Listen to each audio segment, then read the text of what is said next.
Sobat BBPJN, welcome to podcast BBPJN yang pastinya di YouTube channel Balai 6 Jakarta. Kali ini Ayah akan membahas episode yang berbeda lagi, yang pasti dengan narasumber yang berbeda juga. Yuk langsung kita ketemu sama narasumbernya.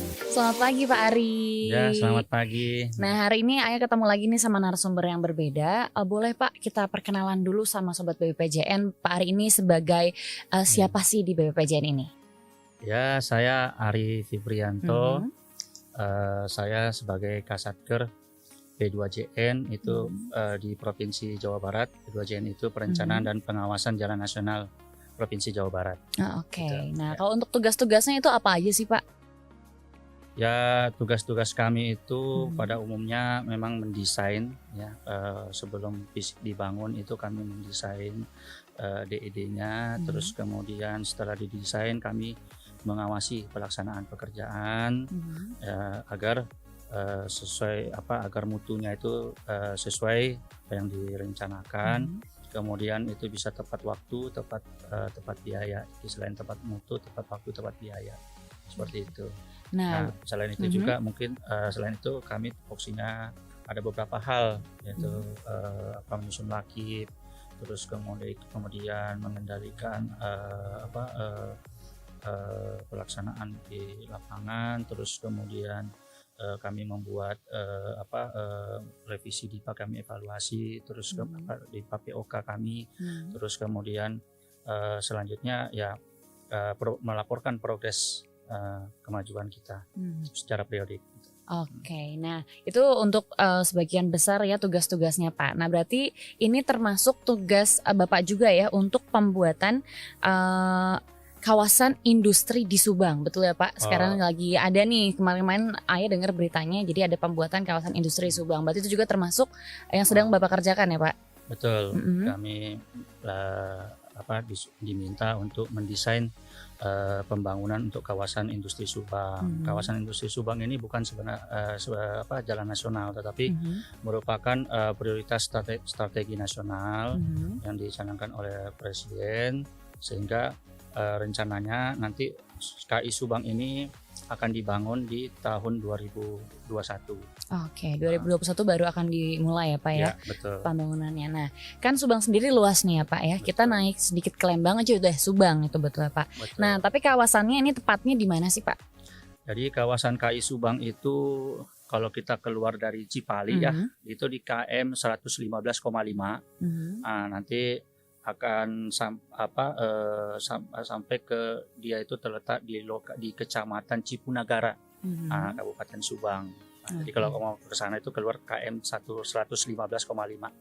Oke, nah jadi itu akan dimulai 2021 ya Pak. Tapi kalau estimasi sendiri nih Pak, akan selesai di tahun yang samakah atau di tahun berapa? Betul. Jadi paket ini direncanakan single years, jadi setahun selesai. Jadi ini anggaran 1 tahun ya Pak ya? Iya, betul. Selesai. Nah awalnya nih Pak, kenapa sih kawasan industri Subang ini dibentuk? Karena apa alasannya, dan mungkin memang ada tujuan-tujuan tertentu, boleh diceritakan Pak? Jadi KI Subang ini di sana ada beberapa industri BUMN di sana dan memiliki luasan 1.600 hektar. Jadi nanti akan berkonsorsium memiliki kawasan industri, kawasan industri di sana. Di sana juga nanti akan ada rumah susun untuk kerjanya di sana. Jadi karena lahannya mungkin ada 1.600 hektar. Terus kemudian lokasinya juga strategis. Saya melihat dari sisi utara itu ada Patimban yang baru selesai kita kerjakan jalan aksesnya. Jadi ada pelabuhan baru di sana Patimban di sisi utara. Kemudian di sisi timur itu ada pelabuhan Cirebon. Kemudian di sisi agak timur ke selatan itu 70 kilo itu ada Kertajati, Bandara Kertajati. Nah, terus kemudian kalau jarak ke Pelabuhan Patimban itu cuma 45 kilo gitu. Jadi kira-kira sejam lah nyampe ke sana. Terus kemudian dari ke sisi barat itu ada pelabuhan Tanjung Priuk. Nah, kemudian dari sisi bandara udara juga kan kita udah tahu yang di sana ada bandara Soekarno Hatta. Lalu kalau ke arah Bandungnya ke selatan itu ada bandara Sasa Hussein. Jadi itulah lokasinya sangat strategis. Jadi memang karena lokasi juga ya Pak, akhirnya dibentuklah kawasan industri ini. Betul. Nah kalau untuk perencanaan sendiri nih Pak, boleh diceritakan sama Sobat BPJN tahapan-tahapannya ketika nanti dimulai 2021 itu akan dimulai dengan apa, lalu dilanjutkan dengan tahap seperti apa sampai akhirnya selesai. Gitu. Jadi kita itu mulai mendesain itu di bulan September ya. Kita sudah mulai mendesain September, Oktober. Nah terakhir kemudian November baru final dengan RPB-nya. Kami melibatkan beberapa stakeholder, semua dari para senior juga yang ex Bina Marga yang sudah pensiun, misalkan Pak Dirjen apa semua. Kami melibatkan beberapa stakeholder untuk melihat mengevaluasi desain kami. Nah terus kemudian kami baru selesai saat ini adalah RPB, rencana perkiraan biayanya. Nah nanti kalau ini lahannya udah selesai dibebasin, ini akan dilelangkan. Jadi rencana dalam waktu yang tidak terlalu lama lagi akan segera dilelangkan. Kalau kami dari sisi desain dan RPB EE-nya itu udah selesai untuk di kami. Cuman yang sekarang itu di tingkat Pokjanya, sekarang kami sudah serahkan ke Pokja. Nah Pokja nanti akan segera melelangkan dengan catatan mungkin lahannya akan lahannya harusnya selesai sudah dibebaskan terlebih dahulu. Jadi sedang menunggu pembebasan lahan ya Pak. Betul. Ya. Kalau sudah selesai bisa langsung melanjutkan ke tahap selanjutnya. Betul. Nah Pak, menyambung dengan pengerjaan Patimban juga nih Pak, itu berarti termasuk yang dikerjakan juga oleh Bapak ya, perancangannya. Nah itu boleh Pak diceritakan lebih jelas lagi mungkin ketika nanti Patimban selesai akan ada apa saja sih di sana? Ya. Kalau Patimban itu sebenarnya desainnya itu bukan di kita ya, itu desainnya itu dilakukan oleh dari Lon Jepang. Nah kalau kami itu hanya di pelaksanaan fisiknya saja. Nah pelaksanaan fisiknya kalau panjang kilonya Patimban itu 8,6 kilo, itu ada pembangunan pile slab, kemudian ada FO-nya, kemudian ada jembatannya dan ada timbunannya, gitu. Nah terkait dengan Patimban ini kan udah selesai ya, kemarin habis selesai take over PHO ya. Nah itu nantinya setelah jadi ini kan sementara dari sisi Kementerian Perhubungannya lagi membangun untuk pelabuhannya. Nanti kalau itu jadi nanti akan dari jalan tol keluar itu langsung ke Pelabuhan Patimban. Gitu. Nah Pak, selain Patimban sendiri nih, mungkin boleh di-share Pak sama Sobat BPJN apa saja sih yang sedang dikerjakan mulai dari 2020 ini, dan ada apa lagi yang akan dikerjakan di 2021? Baik, di 2020 ini kita ada paket multi years ya. Multi years itu paket yang FO Popo itu panjangnya 1,7 kilo. Nah kemudian rencananya itu nanti PHO di 2022. Nah terus kemudian kita juga ada pembangunan Lingkar Timur Kuningan. Nah pembangunan Lingkar Timur Kuningan ini itu panjangnya 7,1 kilo. Nah itu nanti seharusnya selesai di tahun ini, cuman ada karena refocusing sehingga di tahun depan akan selesai di bulan Juni. Nah itu rencananya seperti itu. Terus kemudian di tahun ini itu mungkin Naringgol ya, yang Cidaun yang ada 400 meter pelebarannya sehingga bisa 6 meter di sana. Terus kemudian penanganan longsoran yang sisanya dan mungkin rekonstruksi. Nah kalau yang besar yang menarik di 2021 itu mungkin kelanjutan dari Lingkar Timur Kuningan selesai, terus kemudian Kopo. Nah terus kemudian direncanakan kalau misalkan pembangunan ada paket yang baru yaitu FO Buah Batu Kircon. Itu rencana kalau misalkan lahannya sudah selesai segera kita lelangkan di tahun depan di 2021. Terus kemudian ada yang sering kecelakaan itu di Gentong ya, itu daerah Gentong itu sering kecelakaan, kemarin baru-baru masuk berita. Nah, itu kita ada penanganan untuk perbaikan geometrik. Nah, jadi kita akan memperbaiki alinemen horizontalnya. Di sana kita akan menggali dari sisi tebing, itu ada 8 meter masuk. Nah, sehingga itu kami berharap tadinya ada 3 titik mungkin yang agak riskan di situ, cuman sekarang kita cicil dulu baru 1 titik. Mudah-mudahan ini dengan 1 titik ini udah bisa mengurangi tingkat kecelakaan di sana. Gitu. Nah, Pak, tadi kan Bapak juga menyinggung sedikit nih mengenai pembangunan flyover Kopo dan juga Buah Batu ya, Pak. Nah, itu boleh diceritain, Pak, spoiler lagi sama Sobat BPJN, itu akan seperti apa sih, Pak, kegiatannya? Jadi FO Buah Batu Kircon ini direncanakan kalau misalkan bebas lahannya udah selesai, itu lahannya kalau nggak salah kemarin kurang 5 hektar, kurang dari 5 hektar, jadi mungkin cepat kalau pembebasan lahannya. Nah, jadi kita akan membangun flyover dengan panjang 2,8 kilo ya. Nah, dari itu untuk menghindari persimpangan sebidang. Jadi dia akan melewati persimpangan Kiara Condong, terus kemudian dia akan melewati persimpangan Buah Batu, terusan Buah Batu, kemudian dia akan melewati persimpangan yang di Batu Nunggal itu. Nah, jadi ada tiga persimpangan yang akan dilewati. Nah, itu kan untuk flyover yang Buah Batu Kiara Condong ya, Pak. Nah, kalau yang di Kopo kemarin Ayu udah sempat datang ke sana ngobrol sama Pak Wardi. Terus juga ada beberapa teknik mungkin lah untuk pembangunannya. Tapi kalau untuk flyover yang di Buah Batu ini, apakah ada teknik tersendiri kah yang berbeda dengan cara pembangunan flyover lainnya? Karena kan terlihat juga cukup panjang nih, Pak, ya jaraknya. Nah, itu seperti apa? Ya. Jadi prinsipnya kalau kami itu kan harus efektif, efisien, ekonomis. Jadi kami pasti sama dengan pembangunan yang saat ini dilakukan oleh Fokopo. Jadi ada PCI, ada kemudian PCI gider, kemudian ada PCU untuk di simpangnya, kemudian ada timbunan ringan, mortar busa di situ untuk opritnya. Seperti itu. Jadi bagian-bagian dari untuk FO saat ini sama persis dengan apa yang sudah dikerjakan oleh Kopo. Gitu. Ini menarik sebenarnya. Kenapa ini kok banyak sekali FO di sana? Karena ini merupakan bagian dari BIUTR. Apa gitu. itu, Pak? Jadi Bandung Intra-Urban untuk road untuk di Bandung ini kita akan dari sisi utara nanti itu ada mulai dari yang di Pasteur, dari Pasteur itu terus itu nanti akan ada tol ya, lewati Pasupati terus kemudian nanti akan masuk ke ada underpass Gasibu.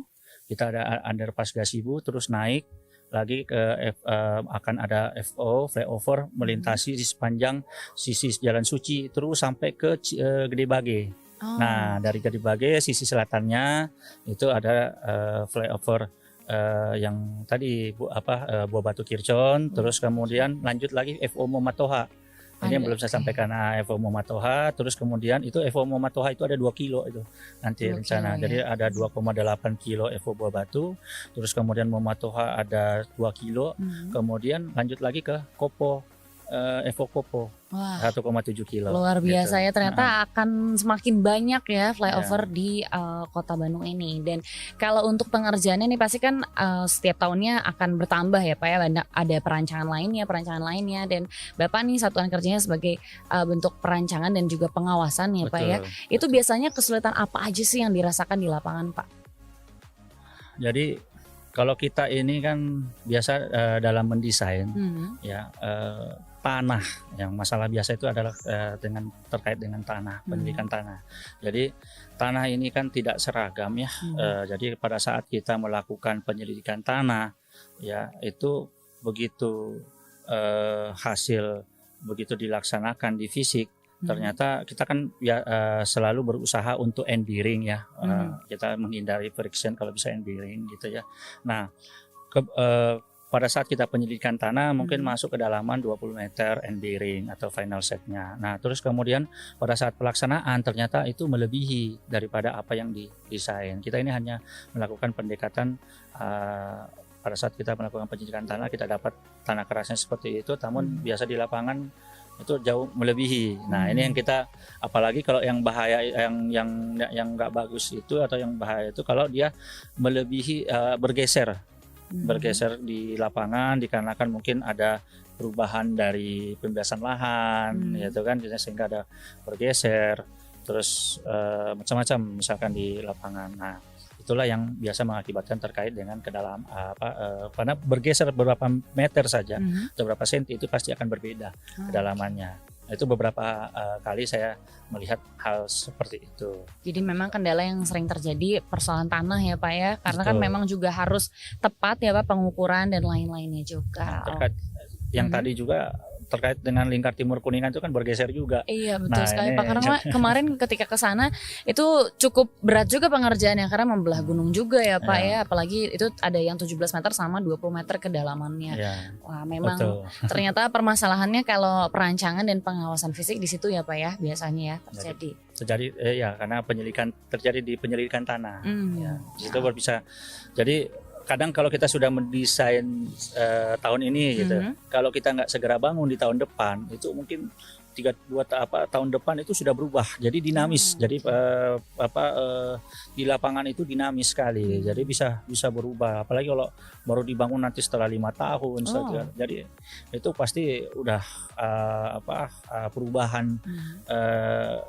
keadaan di lapangan itu harus segera disesuaikan lagi desainnya. Nah ini yang sangat biasanya kami itu ada permasalahan seperti itu. Jadi contoh mungkin pengaruh dari apalagi yang kemarin yang terkait dengan lingkar timur Kuningan itu kondisi terkait dengan pembebasan lahannya, mereka janjikan 80 meter ternyata cuma 25 meter. Otomatis kami di lapangan itu yang tadinya mau pakai terasering jadinya harus tegak. Nah kalau tegak ini kan tambah lagi biaya yang begitu besar. Jadi memang ternyata perubahan-perubahan itu yang ada di lapangan yang ini kadang mempengaruhi ya, yang kadang mempengaruhi itu. Oke deh Pak, ini yang terakhir harapannya Pak untuk masyarakat ya, ketika nanti kita mulai mengerjakan lagi pembangunan-pembangunan lainnya dan juga ketika selesai, apa sih Pak harapannya untuk masyarakat yang nanti akan menggunakan infrastruktur ini? Ya mungkin kalau pada saat awal pelaksanaan itu akan membuat masyarakat terjadi kemacetan. Jadi mungkin mohon dimaklumi sebagai contoh yang persimpangan sebidang Evo Kopo, Evo Buah Batu itu pasti akan terjadi kemacetan di mana-mana. Apalagi kalau ada jalan yang rusak, kami hanya pakai yang kayak rencana itu ada juga di tahun depan itu saya lupa sampaikan bahwa yang di Jatinangor Sumedang itu kan jalannya itu sangat perlu dilakukan rekonstruksi karena sudah terjadi rating. Nah ini nanti kalau begitu pelaksanaan pembangunannya pasti akan begitu macet karena hanya satu sisi saja yang bisa dilewati. Nah itu mungkin jadi masyarakat mungkin harap dimaklumi karena pasti terjadi akan kemacetan berapa kilo panjang gitu. Nah kalau ke depannya itu kami harapkan supaya masyarakat, jadi kami itu selain membangun itu kami sudah mementingkan juga tingkat keselamatan gitu. Jadi bukan kalau dulu kan yang penting aspal ya, yang penting hitam. Kalau sekarang itu kami tinjau juga dari sisi keselamatan, dari sisi layak fungsi istilahnya gitu. Jadi sisi layak fungsi, jangan sampai kami membangun jalan ini sudah beraspal namun ternyata banyak terjadi kecelakaan akibat itu karena kan kecepatan yang tadinya rendah jadi tinggi. Ya itu yang sering sekali, sehingga jadi kami pentingkan dari sisi radius lingkaran belok tikungan. Nah jadi diharapkan nanti mudah-mudahan masyarakat dengan ini bisa jarak waktu tempuh yang paling penting di sini. Jadi waktu tempuhnya itu akan makin singkat masyarakat untuk menuju dari satu lokasi ke lokasi lain, apalagi mengangkut perkebunan atau hasil-hasil masyarakat selama ini mungkin beras, padi atau perkebunan atau apa itu mereka mungkin makin cepat, apalagi ditambah lagi adanya untuk mengangkut misalkan mereka mau mengekspor atau mau mengedarkan ke daerah-daerah lain kan sudah ada tadi pelabuhan Patimban bisa lebih cepat. Jadi tidak usah semua numpuk di Tanjung Priok. Gitu. Jadi mudah-mudahan terus ada lagi jalan tol yang sudah dicanang, yang udah jadi ya dari Jawa Timur sampai ke Jakarta itu luar biasa sekali, sangat pesat sekali pertumbuhan ekonomi. Memang yang penting bersabar dulu ya Pak ya, nggak apa-apa ya. Untuk waktunya ditunggu dulu karena nanti akan lebih mudah lagi, masyarakat pastinya akan dimanjakan lagi dengan infrastruktur yang telah tersedia. Oke, terima kasih banyak Bapak atas bincang-bincangnya. Semoga selalu sehat, apalagi di tengah pandemi seperti ini ya Pak. Ada WFH? Ya, kita tetap ada WFH karena ya? kita kan di Bandung ini zona kuning. Zona kuning, kemarin malah sempat zona merah. merah. Sorry, zona merah. Iya. Betul. Nah, makanya jadi harus sehat selalu ya Pak ya. Betul. Semoga Amin. yang sedang dikerjakan juga diberikan kelancaran. Terima kasih banyak Bapak. Sama-sama. Makasih banyak. Nah, itu dia episode hari ini di mana kita bahas banyak banget infrastruktur yang sedang dikerjakan dan yang akan dikerjakan di tahun depan. Nantikan episode selanjutnya karena yang akan bahas yang lebih seru lagi yang pastinya di YouTube channel Balai 6 Jakarta. Ayahnya pamit. See you.